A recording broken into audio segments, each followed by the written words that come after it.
நீங்க இப்போ இந்த வீடியோவை பார்த்துட்டு இருக்கீங்க. ஆனா, வீடியோவை பார்க்கறது நீங்களா? அல்லது உங்கள வேற யாராவது பார்த்துட்டு இருக்காங்களா? இது உங்களுக்கு தெரியுமா? நாம் பார்க்கிறோம் என்று நினைக்கிறோம். ஆனால் உண்மையில் நாம் தான் பார்க்கப்படுபவர்கள் என்றால் உண்மை நிலை என்ன?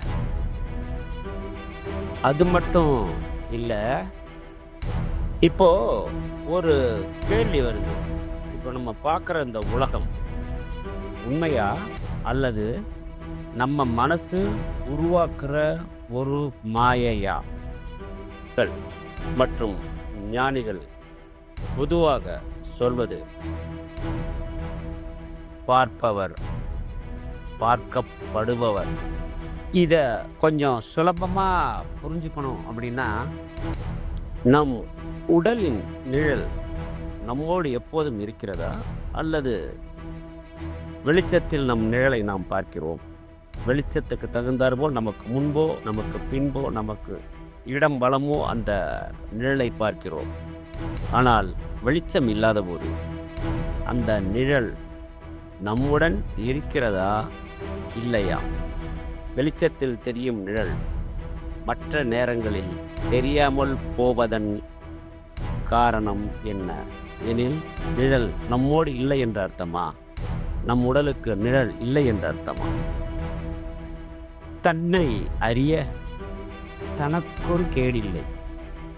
நீ யார் என்பதை அறிந்து கொண்டால் இந்த உலகமே மாறிவிடும். ஒரு திரைப்பாடல் நாம் கேட்டிருக்கிறோம். உன்னை அறிந்தால், நீ உன்னை அறிந்தால் உலகத்தில் போராடலாம். உயர்ந்தாலும் தாழ்ந்தாலும் தலை வணங்காமல் நீ வாழலாம். ஆனால் எனக்கு இதில் ஒரு சிறு மாற்றம் உண்டு. தன்னை அறிய தனக்கு ஒரு கேடில்லை எனில் நம்மை உணர்ந்து கொண்டால் நமக்கு எந்த தீங்கும் நேராது. நாம் எப்படி நடந்து கொள்ள வேண்டும் என்பதை நாம் புரிந்து கொண்டோம் என்று அர்த்தம். உன்னை அறிந்தால், நீ உன்னை அறிந்தால் உலகத்தில் போராடலாம்.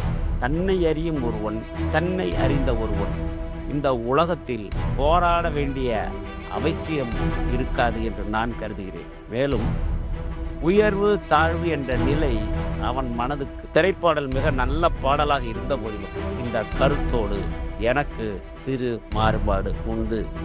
இதுதான், உன்னை அறிந்து கொண்டால் உனக்கு எந்த தீங்கும் நேராது.